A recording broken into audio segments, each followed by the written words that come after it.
Hi friends, నేను మీ భాస్కర్ మేకల. First day voting ఏందిరా బాబు ఇలా ఉంది. సో నిజంగానే పాపం నిఖిల్ పరిస్థితి నిజంగానే అయోమయంగా ఉందా? అసలు ఈసారి ఎలిమినేషన్కి రెడీగా ఉన్నారా అందరూ? సో ఓటింగ్ కంప్లీట్ అవ్వకముందుకే వీళ్ళు వెళ్ళిపోతారు అనే స్టేజ్కి తీసుకొచ్చుకుంటున్నారా? అర్థమైపోతుంది సిచ్యువేషన్ ఏందని. సో ఇవన్నీ క్లియర్గా మాట్లాడుకుందాం.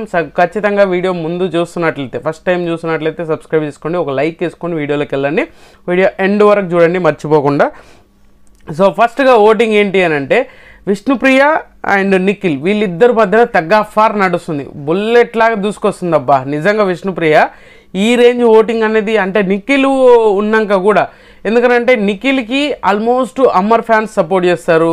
ఆల్రెడీ కిరాక్ బాయ్స్ కిలాడీ గర్ల్స్ దాంట్లో కూడా అమర్ ఇండైరెక్ట్గానే మనోడికి హింట్ ఇవ్వడం, అర్జున్ ఫ్యాన్స్ అవ్వని, ఇలా చాలా వరకు మనోడికి ఎక్కువ బేసెస్ ఆఫ్ ఫ్యాన్ బేస్ అనేది ఉంది. బట్ ఏంటంటే దాన్ని సోనియాతో కలిసి ఆటోమేటిక్గా దాన్ని తొక్కి పడేసుకుంటున్నాడు. మనోడంతలో మనోడే ఓ రేంజ్లో ఏంద్రా ఏమైపోతుందిరా అనే దగ్గరికి తీసుకొచ్చేసారనమాట. సో ఇప్పుడు చూసుకుంటే మార్నింగ్ ఓటింగ్ వరకు ఈరోజు నిన్న మిడ్-నైట్ నుంచి ఈరోజు మార్నింగ్ వరకు ఉన్న ఓటింగ్ పర్సంటేజ్ అయితే నిజంగా నేను ఎక్స్పెక్ట్ చేయలేదు. ఎందుకంటే నిఖిల్కి ఇంకా ఓటింగ్ అనేది పెరుగుతుంది. బట్ తీరా ఆ ఎపిసోడ్లలో చూసుకుంటే ఏంటంటే కంటెంట్ మరీ వరస్ట్గా తయారవుతుంది. ఇంకోటి మెయిన్గా మాట్లాడుకోవాల్సింది, బిగ్ బాస్ చేస్తున్న పెద్ద బ్లండర్ మిస్టేక్ ఏంటంటే చాలా విషయాలు లైవ్లో చూపిస్తున్నాడు. చాలామందిని ఇప్పుడు యష్మి కానీ సోనియా కానీ వీళ్ళ మధ్యలో జరిగిన సిచ్యువేషన్స్ను, వీళ్ళల్లో ఉన్న అది ఎక్కువ నెగిటివిటీని అనేది బయటికి పోర్ట్రేట్ చేయట్లేదు వీళ్ళిద్దరి విషయంలో. సో ఎపిసోడ్లో చాలా తక్కువ కట్ చేస్తున్నట్టుగా నాకు అనిపించింది. సో ఓటింగ్ అనేది ఈరోజు ఫస్ట్ నిఖిల్ టాప్లో ఉన్నాడు అని చెప్పలేము. నిఖిల్, విష్ణుప్రియ వీళ్ళిద్దరు సేమ్ పొజిషన్లో ఉన్నారు. నిఖిల్కి 25% ఉంటే అండ్ విష్ణుప్రియకి కూడా 25% ఉంది. సో నిన్న చూసుకుంటే డిఫరెన్సెస్ కొంచెమన్నా డిఫరెన్సెస్ ఉండే, 2%, 3% డిఫరెన్సెస్ ఉండే. బట్ ఇప్పుడు చూసుకుంటే విష్ణుప్రియ టాప్లోకి వచ్చేసినట్టే. ఎందుకంటే ఈక్వలైజ్డ్, అది ఏ క్షణమైనా ఓవర్టేక్ చేసేసి ముందుకెళ్ళే ఛాన్సెస్ ఎక్కువగా ఉంది. విష్ణుప్రియకి ఆ రేంజు, సోనియా ఆ రేంజు ఎలివేషన్ ఇస్తుంది, ఆ రేంజ్ సిచ్యువేషన్ని క్రియేట్ చేస్తుంది. సో ఆ విధంగా చూసుకుంటే ఎవరో గెలిపించాల్సిన అవసరం లేదు. బయట ఆడియన్స్ని ఎలా పిఆర్ లాగా మార్చాలి, ఎలా పాపం విష్ణుప్రియకి ఫ్యాన్స్ లాగా మార్చాలని తెగ థింక్ చేస్తున్నట్టుంది సోనియా. ఆ రేంజ్లో థింక్ చేసేసి పాపం విష్ణుప్రియని ఏకంగా కప్పించి పంపిస్తుందేమో ఈమె ఇలాగే బిహేవ్ చేస్తే.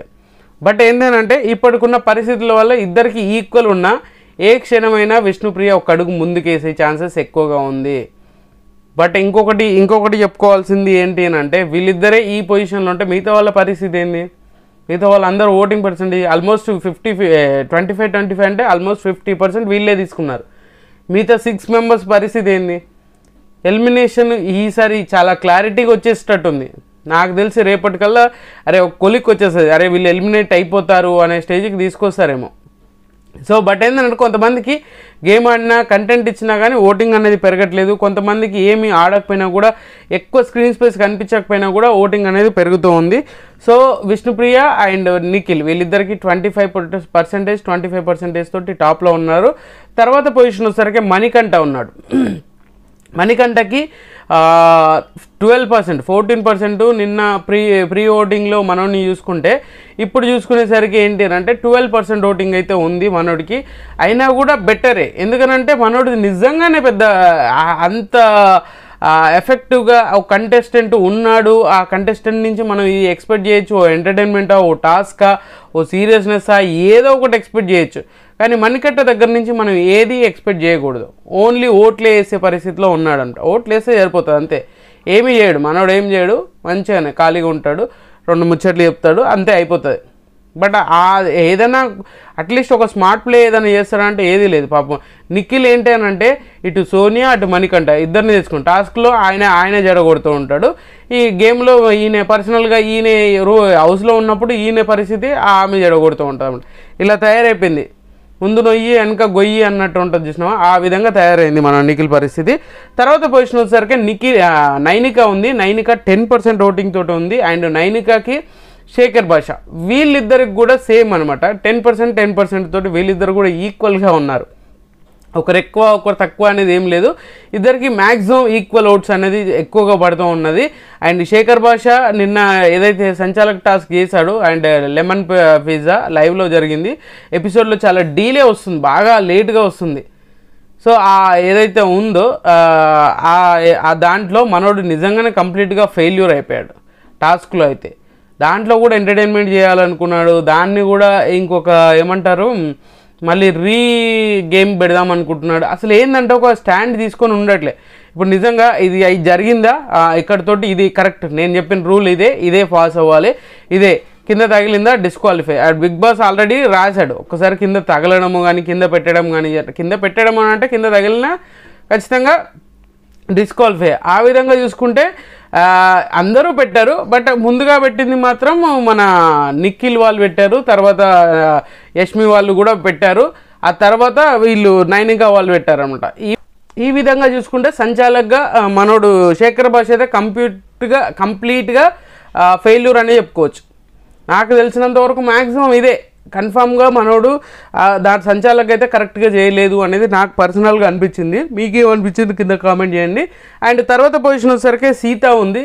అండ్ సీత కూడా చాలా కంటెంట్ ఇస్తుంది అబ్బా, ఎందుకంటే కాంట్రవర్సీస్ కాదు, చాలా ఏదైనా పాయింట్ మాట్లాడినప్పుడు చాలా స్ట్రేట్ ఫార్వర్డ్గా మాట్లాడుతుంది. అండ్ స్ట్రిక్ట్గా ఏదైనా తీసుకున్నది, ఇప్పుడు నేను ఇది మాట్లాడాను అంటే దాన్ని అప్పటికప్పుడు మార్చేయడము, దాన్ని అప్పటికప్పుడు చేంజ్ చేయడము అలాంటివి చేయట్లే. అది రైట్ ఆర్ రాంగ్, తను తీసుకున్న డెసిషన్ అనేది అల్టిమేట్గా అదే దాన్ని స్టిక్ అయి ఉంటుంది. ఇది మంచి క్వాలిటీ అండ్ జనాలకు బాగా నచ్చే క్వాలిటీ కూడా. ఇప్పుడు అది నెగిటివ్గా పాజిటివ్ కాదు, చిన్న విషయాన్ని ఇప్పుడు డస్ట్బిన్ విషయం అని అది ఎంత పెద్దగా లాగింది, నిఖిల్ విషయం అని ఎంత పెద్దగా లాగింది, ఏకంగా నామినేషన్ చేసింది.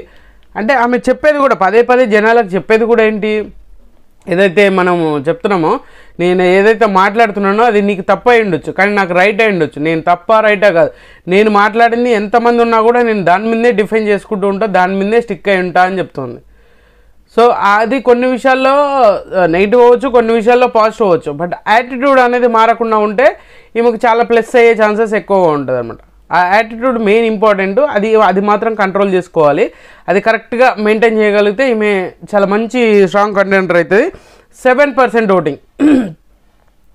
తర్వాత వచ్చేసరికి ఎవరు ఉన్నారు, ఆదిత్య ఓం గారు ఉన్నారు అండ్ పృథ్వీ ఉన్నారు. ఆదిత్య ఓం 6%తో ఉన్నాడు, పృథ్వీ 5%తో ఉన్నారు. ఇప్పుడు చెప్పండి, ఇంకా ఈసారి పృథ్వీ కానీ ఆదిత్య ఓం కానీ ఇద్దరిట్లలో ఒకరు బయటికి వెళ్ళిపోవడం పక్కా అని చెప్పుకోవచ్చేమో. ఎందుకంటే ఆ రేంజ్లో ఇప్పుడు సీతకు కూడా పెద్ద పర్సంటేజ్ ఓటింగ్ అనేది ఏం లేదు, 7% కాబట్టి ఈ ముగ్గురిట్లలో ఎవరైనా వెళ్ళిపోవచ్చు అనడానికి పెద్ద ఆశ్చర్యపోవాల్సిన అవసరం లేదు. వీళ్ళకున్న దానికి ఓటింగ్ అనేది పెంచుకోవాలి. నాకు తెలిసి శేఖర్ భాషకి లాస్ట్ మూమెంట్ వరకులో ఓటింగ్ పర్సంటేజ్ అనేది పెరుగుతూ ఉంది.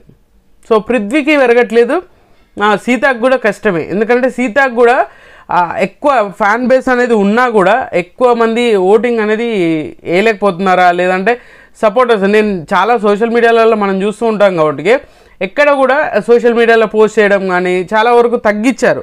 అసలు ఈ సీజన్ అయితే ఒక డిఫరెంట్గా ఉంటుంది, ఒక అల్టిమేట్గా ఉంటుందని మనకి చెప్పారు కదా. ఆ అల్టిమేట్ అనేది దేంట్లో ఉంటుందంటే అనవసరమైన గొడవలలో అన్లిమిటెడ్ గొడవల్లాగా తయారవుతుంది. అంతేగాని అరే ఇది చెయ్యాలి, ఇది కరెక్ట్గా ఉంటుంది, ఇది పర్ఫెక్ట్గా మనకు యూజ్ అవుతుంది అని స్ట్రాటజిక్గా ఆడేవాళ్ళు ఒక్కరు కూడా అనిపించట్లేదు. అందుకని ఈసారి ఎలిమినేషన్ జోన్ను ఫేస్ చేయబోతుంది నాకు తెలిసి. మళ్ళీ పృథ్వీ రాబోతున్నాడు, మళ్ళీ ఆదిత్య ఓమే. వీళ్ళిద్దరిట్లనే మ్యాక్సిమం ఈసారి వెళ్ళిపోయే ఛాన్సెస్ ఎక్కువ ఉంది. సీత వెళ్ళిపోదని నాకు ఎక్కడో కొడుతుందబ్బా. బట్ ఎందుకనంటే సీతకి కొంచెం ఓటింగ్ అనేది బెటర్గా పెరిగే ఛాన్సెస్ ఉంది. ఈ రోజు ఎపిసోడ్లో చాలా బాగా పడుతుంది, ఎందుకంటే తను ఇంజూర్ అయింది అండ్ నెక్స్ట్ గేమ్ కూడా ఆడుతుంది, ఆ నెక్స్ట్ గేమ్లో గెలుస్తారు. సో ఇలా కొన్ని ఆమెకు బాగా యూజ్ అయ్యే ఛాన్సెస్ ఎక్కువగా ఉన్నాయి. ఆయన ఇంజూర్ అవ్వడం వల్ల కొంచెం ఇంకా ఓట్ బ్యాంక్ అనేది పెరుగుతూ ఉంటుంది కాబట్టి ఈమెకు ప్లస్ అయ్యే ఛాన్సెస్ ఎక్కువగా ఉంది. సో ఆ విధంగా చూసుకుంటే ఏంటి అంటే నిఖిల్ టాప్ పొజిషన్లో ఉన్నాడు, నిఖిల్ విష్ణుప్రియ వీళ్ళిద్దరు సేమ్ పొజిషన్లో ఉన్నారు, 25% తోటి. థర్డ్ పొజిషన్ వచ్చేసరికి మణికంఠ ఉన్నాడు అండ్ 12% ఓటింగ్ తోటి. ఫోర్త్ పొజిషన్లో ఫిఫ్త్ పొజిషన్లో నైనిక శేఖర్ భాష 10% తోటి ఓటింగ్లో ఉన్నారు. మైనర్ డిఫరెన్సెస్, నైనిక పైన ఉండొచ్చు, శేఖర్ భాష పైన ఉండొచ్చు 4th ప్లేస్లో. బట్ ఇద్దరికి ఈక్వలైజ్డ్గా పడుతుంది ఓటింగ్ అనేది. తర్వాత వచ్చేసరికి కిరాక్ సీత 6th పొజిషన్ 7% ఓటింగ్ తోటి. అండ్ తర్వాత పొజిషన్ వచ్చేసరికి ఆదిత్య ఓం గారు, ఆయనకు 6% ఓటింగ్ అనేది పడుతుంది. And last but the least అన్నట్టుగా పృథ్వీ అయితే లీస్ట్లో ఉన్నాడు. ఎలిమినేషన్ జోన్కి అతి దగ్గరగా ఉన్నాడు పృథ్వీ అయితే. సో ఖచ్చితంగా పృథ్వీ ఫ్యాన్స్, ఆదిత్య ఓము, సీత ఫ్యాన్స్ ఎవరైనా వాళ్ళకి నచ్చిన కంటెస్టెంట్ కోటేసుకోండి. ఎందుకనంటే మేము ఎంత చెప్పేది కూడా మీకు నచ్చిన కంటెస్టెంట్ కోటేసుకుంటారు. వాళ్ళు పాపం అంటే లీస్ట్లో ఉన్నారు, వాళ్ళు ఖచ్చితంగా వాళ్ళకి ఓట్లు వేస్తారని ఇంతగానం చెప్తూ ఉంటాము. వెళ్ళిపోయినాక అరే మా ఓడు అన్ఫేర్ అలాంటివి అనుకునేదానికంటే ముందే డిసైడ్ అవ్వడం బెటర్ అనమాట. అందుకని నేను చెప్తున్నాను ఈ పొజిషన్లో ఉన్నవాళ్ళు. అండ్ మణికంఠ, మ్యాక్సిమం మణికంఠ కూడా సేవ్ అయ్యే ఛాన్స్ లేదు. లాస్ట్ మూమెంట్లో ఏదైనా తిరగచ్చు. ఇంకా టైం ఉంది కాబట్టి, ఓటింగ్ ఇంకా టైం ఉంది కాబట్టి. సో నిఖిల్ ఇంకా బెటర్ అవ్వచ్చు, విష్ణుప్రియ ఇంకా దూసుకెళ్ళిపోతుందేమో నాకు తెలిసినంత వరకు. సో మొత్తానికి మార్నింగ్ ఫస్ట్ డే రోజు మార్నింగ్ వరకు ఓటింగ్స్ అయితే ఇలా ఉన్నాయి, మార్నింగ్ ఓటింగ్ అనేది. సో ఈ వీడియో మీకు నచ్చిందనుకున్నా, నచ్చితే లైక్ చేయండి, షేర్ చేయండి, కామెంట్ చేయండి, సబ్స్క్రైబ్ చేయడం మర్చిపోద్దు. అండ్